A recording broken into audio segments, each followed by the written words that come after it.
Alam niyo mga ka-warriors, sa panahon ngayon, ang daming taong nagkakagulo dito sa Pilipinas. Ito ay dahil sa pamamagitan ng pamahalaan.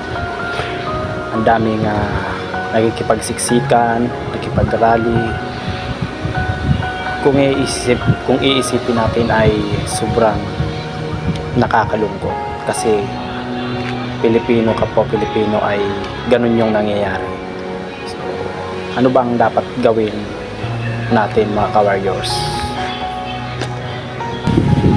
Sabi sa Roma 13 verse 1, ang bawat tao ay dapat pasakop sa mga pinuno ng pamahalaan sapagkat walang pamahalaang hindi nagmula sa Diyos at ang Diyos ang nagtatatag ng mga pamahalaang umiiral.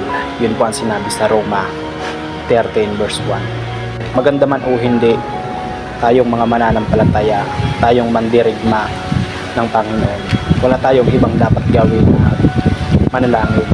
Huwag na tayong makipagsawsawan sa mga taong nanggugulo, kundi ang ating obligasyon bilang isang mananampalataya at nakakaalam ng katotohanan. Wala tayong ibang gawin kundi ay manalangin lamang. Ipanalangin natin na magkaroon ng tahimikan. Ipanalangin natin na ang kalooban pa rin ng Diyos ang siyang matutupad.